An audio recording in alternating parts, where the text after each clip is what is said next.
আগামী ডিসেম্বরে ঢাকায় বাংলাদেশ ও ভারতের মধ্যে পররাষ্ট্র সচিব পর্যায়ের বৈঠক হতে যাচ্ছে। বৈঠকে সাবেক প্রধানমন্ত্রী শেখ হাসিনাকে দেশে ফেরানো নিয়ে আলোচনার সুযোগ থাকবে।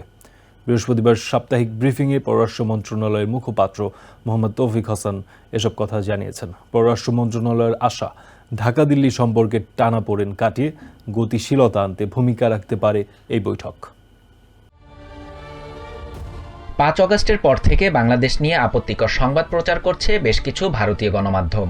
এ নিয়ে কি করছে সরকার? বৃহস্পতিবার সাপ্তাহিক ব্রিফিংয়ে পররাষ্ট্র মন্ত্রণালয়ের মুখপাত্র মোহাম্মদ তৌফিক হাসানের কাছে প্রশ্ন তোলেন সাংবাদিকরা। একই সাথে বাংলাদেশিদের জন্য ভারতের ভিসাও বন্ধ প্রায়। সেটি কবে নাগাদ স্বাভাবিক হবে তার উত্তর এখনও অজানা। তবে ডিসেম্বরেই ঢাকায় পররাষ্ট্র সচিব পর্যায়ে বৈঠক হচ্ছে নিশ্চিত করে পররাষ্ট্র মন্ত্রণালয়ের আশা সমস্যার সমাধান হতে পারে তারপর। প্রশ্ন ছিল সাবেক প্রধানমন্ত্রী শেখ হাসিনাকে বাংলাদেশে ফেরাতে দিল্লির সাথে যোগাযোগ হয়েছে কিনা। তবে শেখ হাসিনাকে ফেরানোর উদ্যোগ নিতে এখনও সরকারের উচ্চ পর্যায় থেকে কোনো নির্দেশনা পায়নি পররাষ্ট্র মন্ত্রণালয়। ফলে আসন্ন ঢাকা দিল্লি বৈঠকে এ নিয়ে আলোচনা হবে কিনা তা নিয়ে দেখা দিয়েছে সংশয়। এদিকে ঢাকা করাচি সরাসরি ফ্লাইট চালুর আনুষ্ঠানিক প্রস্তাব দিয়েছে পাকিস্তান। এটি যাচাই বাছাই করে সিদ্ধান্ত নেবে বাংলাদেশ। তৌফিক হাসান জানান, আগামী ২৪ নভেম্বর ঢাকায় বেলজিয়ামের সাথে দ্বিপাক্ষিক সংলাপ অনুষ্ঠিত হবে।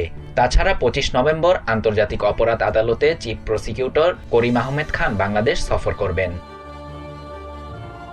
Shahriar Shafat, TVN 24 news desk. New York থেকে সম্প্রচারিত টিভিএন 24 টেলিভিশন বিশ্বজুড়ে বাঙালির কণ্ঠস্বর।